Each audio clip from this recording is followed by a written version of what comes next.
Peace in devastation.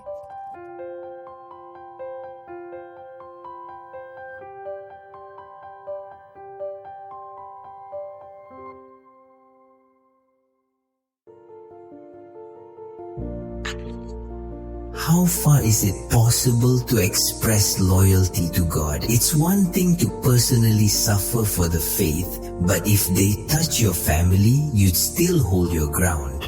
Siam is a Christian pastor in India, in the state of Manipur. He lives with his wife Jenny and a 2-year-old daughter in 2023. From there, he pastors about 10 churches distant from each other, and almost always he can't be at home.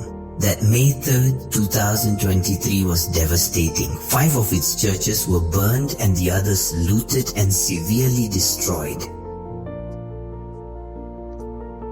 Sean's family and thousands of believers fled as violence erupted, impacting the state of Manipur. The unrest stemmed from tension between Hindu tribes, the Kuchi people and the Meitei. The Kuchi had tribal benefits, but others fought for the same privileges, igniting violence that turned against Christians from both tribes.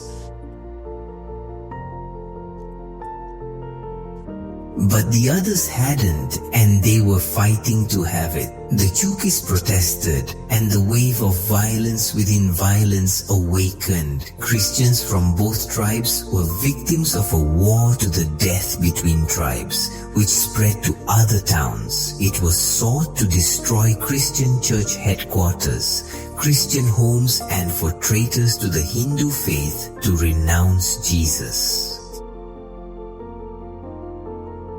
Tensions began at the beginning of 2023, and in May, when Siam was tending to the house where his family lived elsewhere, his wife with her child was attacked. He had to hide under the bed and made a call to tell her that the churches were being destroyed.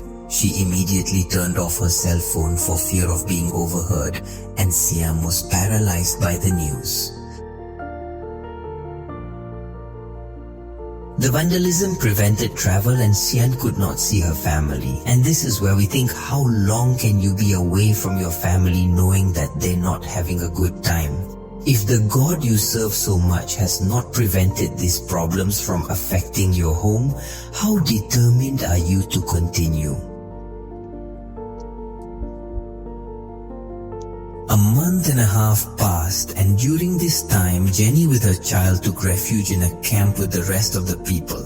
They were safe here, but hungry. The girl had no milk and had to survive on biscuits. They had to struggle to get water and meet their basic needs. Sian, desperate but her faith in God was sure, said, "If Christ suffered for me, I must do it too."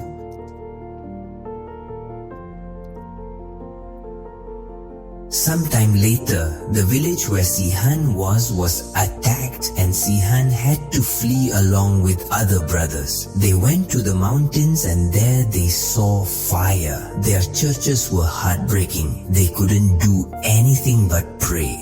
The escape was rough. As they crossed the forest, they saw the bodies of many people who had been victims of violence.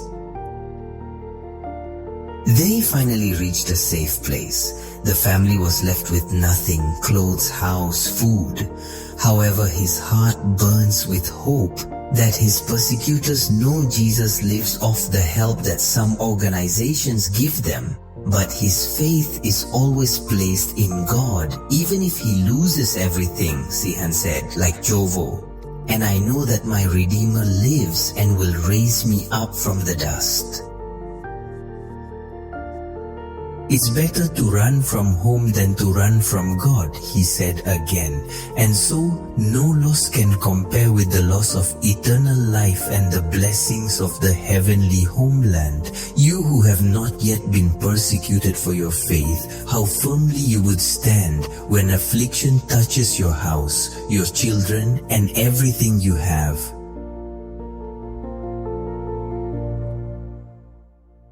I know that my Redeemer lives and that he will eventually rise from the dust, and when my skin has been destroyed, I will see God with my own eyes. I will see it myself with my own eyes. I will see it, no one else. This longing consumes my insides. Job chapter 19 verses 25, 26, and 27.